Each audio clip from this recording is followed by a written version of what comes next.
Hi friends, ಹೇಗಿದ್ದೀರಾ ಎಲ್ಲರೂ? ಇವತ್ತು ಗೋಂಗೂರ ಚಟ್ನಿ ಮಾಡುವ ಅಂತ. ತುಂಬ ಚೆನ್ನಾಗಿರುತ್ತೆ ಟೇಸ್ಟು. ಚಪಾತಿಗೆ, ಅನ್ನಕ್ಕೆ, ಮುದ್ದೆಗೆ ಒಳ್ಳೆ ಟೇಸ್ಟ್ ಕೊಡುತ್ತೆ. ಆಂಧ್ರ ಸ್ಟೈಲ್ ಇದು ಆ್ಯಕ್ಚುಲಿ.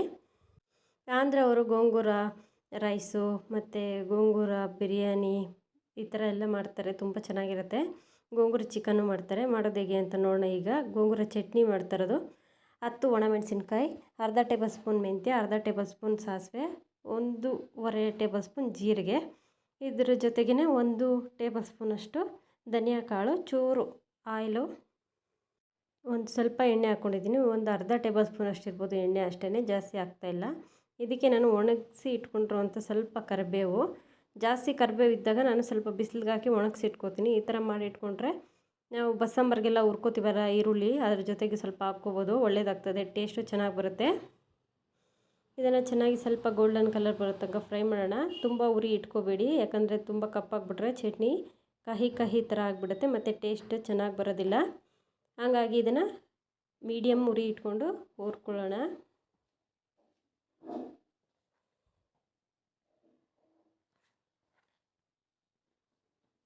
ಕರಿಬೇವಿನ ಸೊಪ್ಪು ಅಷ್ಟೇ, ನೀವು ಒಣಗಿಸಿ ಇಟ್ಕೊಂಡ್ರೆ ಅದನ್ನು ನೀವು ಯಾವಾಗಲಾದ್ರೂ ಬೇಕಾದಾಗ ಚಟ್ನಿಗೆ ಅದಕ್ಕೆಲ್ಲ ರುಬ್ಕೊಳ್ಳಿಕ್ಕೆ ಹಸಿದು ಹಾಕ್ಕೋಬೋದು ಅಥವಾ ಒಣಗಿರೋದು ಹಾಕ್ಕೋಬೋದು. ಈಗ ಮತ್ತೆ ನಾನು ಅದನ್ನು ಹುರಿದಿರೋದನ್ನೆಲ್ಲ ಒಂದು ಮಿಕ್ಸಿ ಜಾರ್ಗೆ ತೊಗೊಂಡಿದ್ದೀನಿ. ಅದು ತಣ್ಣಗಾಗಬೇಕು. ಈಗ ನಾನೊಂದು 3-4 ಟೇಬಲ್ ಸ್ಪೂನಷ್ಟು ಎಣ್ಣೆ ಹಾಕ್ಕೊಂಡಿದ್ದೀನಿ ಬಾಣಲಿಗೆ.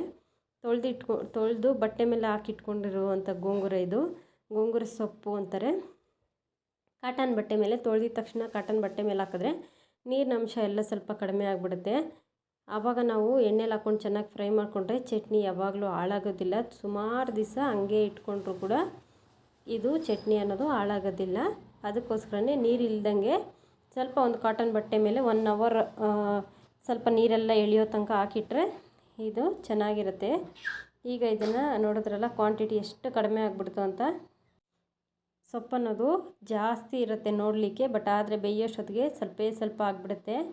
ನೋಡಿದ್ರಲ್ಲ ಚೆನ್ನಾಗಿ ಬೆಂದಿದೆ. ಈಗ ನಾನು ಮಿಕ್ಸಿಗೆ ಹಾಕ್ಕೊಂಡಿದ್ದೆನಲ್ಲ ಅದನ್ನು ಒರಳಲ್ಲಿ ಕುಟ್ಕೊಳ್ಳೋಣ, ಟೇಸ್ಟ್ ಚೆನ್ನಾಗಿ ಬರುತ್ತೆ ಅಂದ್ಬಿಟ್ಟು ಮಿಕ್ಸಿಗೆ ಹಾಕೋತಾ ಇಲ್ಲ, ಒರಳಲ್ಲಿ ಹಾಕ್ಕೊಂಡು ಕುಟ್ಕೋತಾ ಇದ್ದೀನಿ. ನೋಡ್ಬೋದು ನೀವು ಬೇಕಿದ್ರೆ ಮಿಕ್ಸಿಗೆ ತರಿಯಾಗಿ ರುಬ್ಕೋಬೋದು. ತುಂಬ ನುಣ್ಣಗೆ ಬೇಡ, ತರಿ ಇದ್ದರೆ ಸಾಕಾಗುತ್ತೆ. ನಾವು ಸಾಂಬಾರು ಪುಡಿ ಎಲ್ಲ ಮಾಡ್ತೀವಲ್ಲ ಅದಕ್ಕಿಂತ ಚೂರು ತರಿ ಇದ್ದರೆ ಸಾಕು. ತುಂಬ ಜಾಸ್ತಿ ತರಿನೂ ರುಬ್ಕೊಳ್ಬೇಡಿ, ತುಂಬ ಕಡಿಮೆನೂ ಬೇಡ. ಎರಡು ನಾರ್ಮಲಾಗಿರೋ ಥರ. ಇವಾಗ ನೋಡಿ ಇಷ್ಟ ಆಗಿದೆ ಅಲ್ಲ. ಇದ್ರ ಜೊತೆಗೆ ನಾನು ಬೇಯಿಸಿಟ್ಕೊಂಡಿರುವಂಥ ಗೋಂಗೂರ ಸೊಪ್ಪಿದೆಯಲ್ಲ ಅದನ್ನು ಕೂಡ ಹಾಕ್ಕೊಂಡು ಮಿಕ್ಸ್ ಮಾಡಿಕೊಂಡು ಚೆನ್ನಾಗಿ ಇದನ್ನು ಎರಡನ್ನೂ ಹೊಂದ್ಕೊಳ್ಳೋ ಥರ ಚೆನ್ನಾಗಿ ಪೇಸ್ಟ್ ಥರ ಮಾಡ್ಕೊಳ್ತೀನಿ. ನಾನು ಇದಕ್ಕೆ ಉಪ್ಪು ಆ್ಯಡ್ ಮಾಡಿಲ್ಲ. ನೀವು ಮಿಕ್ಸಿಗೆ ಹಾಕೋದಾದರೆ ಪೌಡ್ರ್ ಮಾಡ್ಕೊತೀವಲ್ಲ ಮೆಣಸಿನ್ಕಾಯಿ ಎಲ್ಲ, ಅದ್ರ ಜೊತೆಗೇ 1 ಟೇಬಲ್ ಸ್ಪೂನಷ್ಟು ಅಥವಾ ರುಚಿಗೆ ಎಷ್ಟು ಬೇಕಾಗುತ್ತೆ ಅಷ್ಟು ಉಪ್ಪನ್ನ ಹಾಕ್ಕೊಂಡು ರುಬ್ಕೊಳ್ಳಿ. ನಾನು ಬಂದುಬಿಟ್ಟು ಈಗ ಒಳ್ಳಲ್ಲಿ ಮಾಡ್ಕೊಳ್ತಾರೋದ್ರಿಂದ ಉಪ್ಪನ್ನ ಇವಾಗ ಹಾಕ್ಕೋತಾ ಇದ್ದೀನಿ. ನಾನು 1/4 ಟೀ ಸ್ಪೂನಷ್ಟು ಉಪ್ಪನ್ನ, ಕಲ್ಲುಪ್ಪನ್ನ ಹಾಕ್ಕೊಂಡು ಬೇಕಿದ್ರೆ ಈ ಥರನೂ ರುಬ್ಕೋಬೋದು.